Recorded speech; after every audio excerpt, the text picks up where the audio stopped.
O senador Isalci Lucas, membro ativo da CPMI, que deveria investigar os atos do dia 8 de janeiro, protocolou um voto em separado com seu relatório sobre as investigações promovidas pela comissão.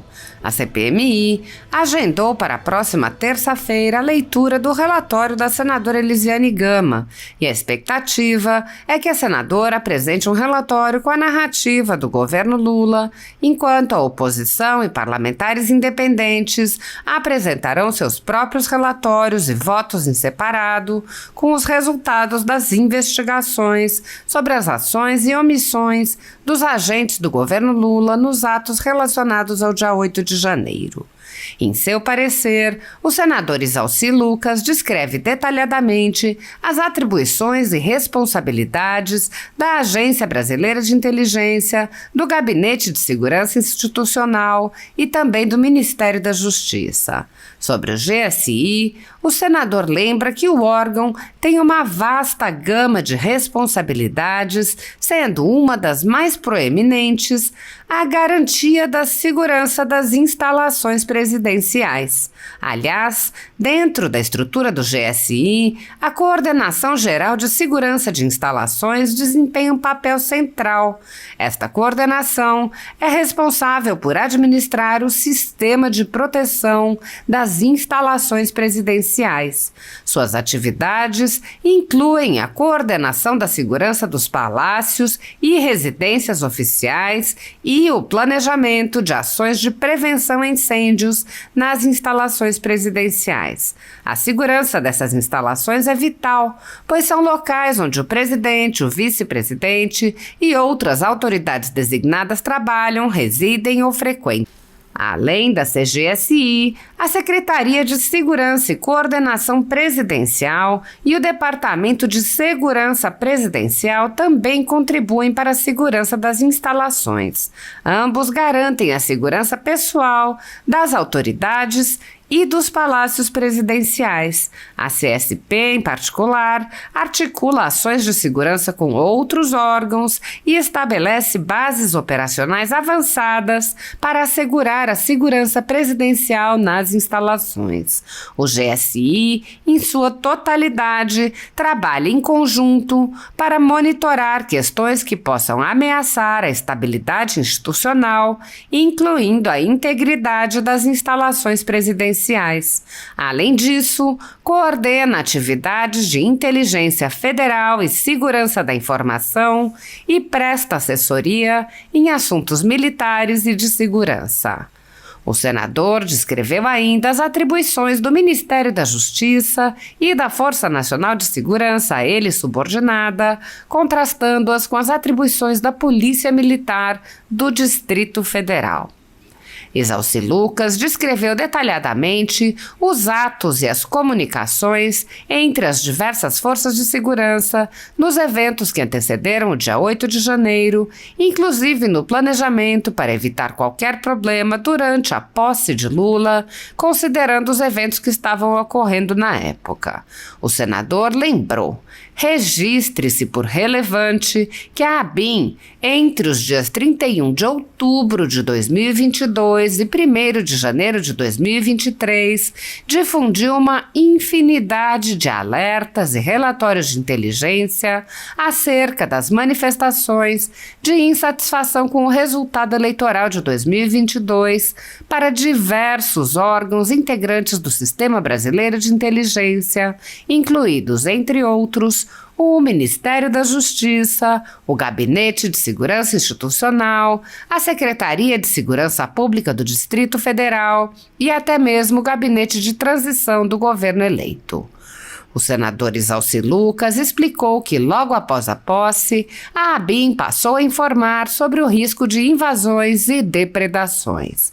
O relatório menciona: a partir do dia 2 de janeiro de 2023, a ABIN deu início à difusão de uma nova série de alertas de inteligência que forneciam claros indícios de que as manifestações convocadas para o dia 8 poderiam não ser pacíficas. Neste ponto, vale destacar por oportuno que alertas são mensagens difundidas por aplicativos de mensageria para comunicar fatos e situações graves e urgentes, considerados de real ou potencial interesse imediato. São produzidas segundo os critérios de urgência e de relevância para informar sobre questão pontual, a qual, devido ao princípio da oportunidade, deve ser remetida de maneira célere. O senador apresentou a lista de todos os agentes do governo que receberam os alertas e acrescentou: ressalte-se por relevante que o ex-ministro do Gabinete de Segurança Institucional, o general Marco Edson Gonçalves Dias, também recebeu 11 desses alertas em seu telefone celular pessoal.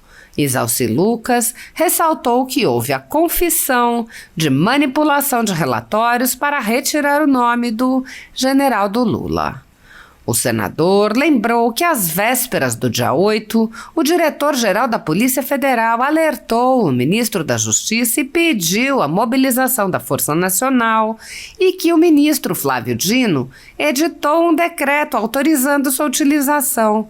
Isalci Lucas disse: em síntese, a Força Nacional de Segurança Pública estava autorizada a atuar na proteção da ordem pública e dos patrimônios públicos e privados entre a rodoviária de Brasília e a Praça dos Três Poderes, assim como na proteção de outros bens da União localizados em Brasília. A autorização foi específica para os dias 7, 8 e 9 de janeiro de 2023 e tinha caráter episódico e planejado. O senador rebateu as alegações de que a Força Nacional só poderia agir com a autorização expressa do governador do Distrito Federal. Isalci Lucas apontou: a Diretoria de Inteligência do Ministério da Justiça e da Segurança Pública certamente foi a unidade de inteligência que mais alertas recebeu da ABIN. Entre os dias 2 e 8 de janeiro, a Diretoria de Inteligência do Ministério da Justiça recebeu nada menos do que 29 alertas, sendo que 16 deles antes mesmo do início das invasões. No entanto, o ministro da Justiça e da Segurança Pública manteve todo o efetivo da Força Nacional de Segurança Pública, cerca de 214 policiais, inerte nas dependências do Ministério da Justiça no dia 8. O senador disse: de fato, as informações circularam pela Diretoria de Inteligência do Ministério da Justiça entre os dias 2 e 8 de janeiro. Não há dúvida sobre isso. O que falta descobrir é se essas informações subiram ou não até o ministro Flávio Dino e, se subiram, por que razão não foi feito absolutamente nada. Ao apresentar os questionamentos sobre se o presidente Lula estava ciente dos fatos, o senador ironizou: seria cômico se não fosse trágico esse enredo. De duas uma, ou os auxiliares do presidente Lula, o ministro da Justiça Flávio Dino e o ministro do GSI Gonçalves Dias foram completamente incompetentes e negligentes, pois sabiam de tudo e não repassaram informações de tamanha importância ao presidente da República, ou o presidente Lula também sabia de tudo e preferiu não fazer nada como seus subordinados, ou seja, deixaram acontecer os atos de vandalismo, muito provavelmente em razão de benefícios políticos. Narrativa do golpe. Após concluir a detalhada descrição dos fatos, o senador Isalci Lucas indicou os enquadramentos jurídicos dos possíveis crimes cometidos por agentes do governo Lula, mencionando omissão imprópria, dano qualificado, deterioração de patrimônio tombado, prevaricação, obstrução de justiça, falsificação de documento público, falso testemunho, desobediência, negligência e improbidade administrativa, administrativa, abuso de autoridade, suspeição e impedimento da relatora da CPMI, abolição violenta do Estado Democrático de Direito, golpe de Estado e crime de responsabilidade dos ministros de Lula. Sobre a obstrução de justiça, o senador detalhou: destruição de provas como crime de obstrução de justiça é uma ofensa direta ao processo de busca pela verdade e pela justiça. Em uma sociedade democrática, a integridade do sistema judicial deve ser protegida e respeitada. A destruição deliberada de provas não só prejudica os interesses das partes envolvidas em um processo, mas também prejudica o interesse público na administração justa e eficaz da justiça.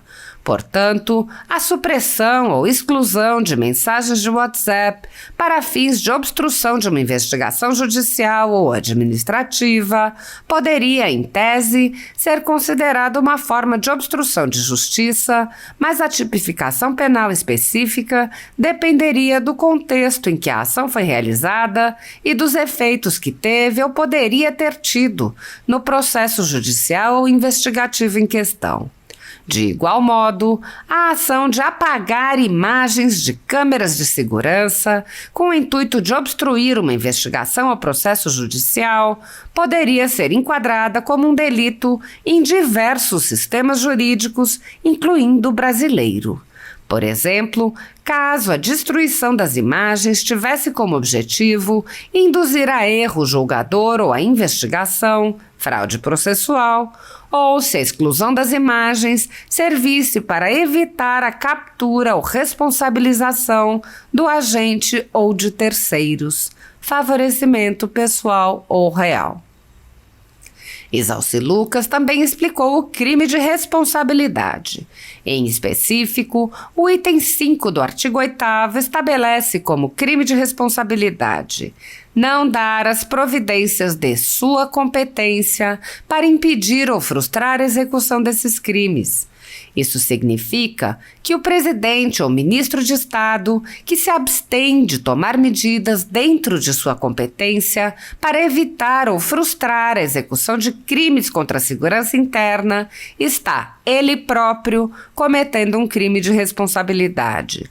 A norma subentende um dever de ação por parte dessas autoridades para proteger a segurança interna do Brasil, se elas se omitirem diante de ameaças ou ações concretas que atentem contra a segurança interna, podem ser responsabilizadas por essa omissão.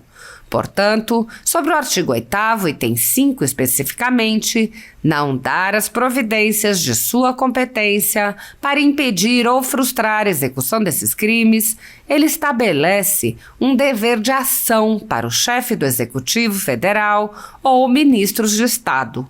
Em termos jurídicos, há uma expectativa de que tais autoridades tomem medidas proativas para prevenir ou interromper crimes contra a segurança interna do país. Ao concluir o relatório, o senador Isalci Lucas recomendou a instauração de denúncias ou ao menos investigações contra o ministro de Lula, Flávio Dino, e o general G. Dias, conhecido como General do Lula, por uma série de crimes. Ele diz: com base no estabelecido pelo parágrafo 3º do artigo 58 da Constituição Federal e considerando as evidências fáticas e jurídicas coletadas no âmbito da investigação da CPMI, submete-se ao Ministério Público Federal o presente relatório de instrução e parecer, a fim de que se promova a responsabilização civil ou criminal dos envolvidos. O senador pede a instauração de processos para investigar Flávio Dino e G. Dias nos seguintes crimes: Flávio Dino e G. Dias: omissão imprópria, abolição violenta do Estado Democrático de Direito, golpe de Estado, dano qualificado pela violência e grave ameaça com emprego de substância inflamável contra o patrimônio da União e com considerável prejuízo para a vítima, e deterioração de patrimônio tombado, por violação dos deveres a eles impostos pela legislação vigente, por violação de dever contratual de garante e por ingerência da norma aplicável. Flávio Dino e G. Dias, prevaricação. Flávio Dino e G. Dias, obstrução da justiça por fraude processual ou obstrução da justiça por favorecimento pessoal ou real. General G. Dias, falsificação de documento público e falso testemunho. Flávio Dino e G. Dias, desobediência, improbidade administrativa e crime de responsabilidade.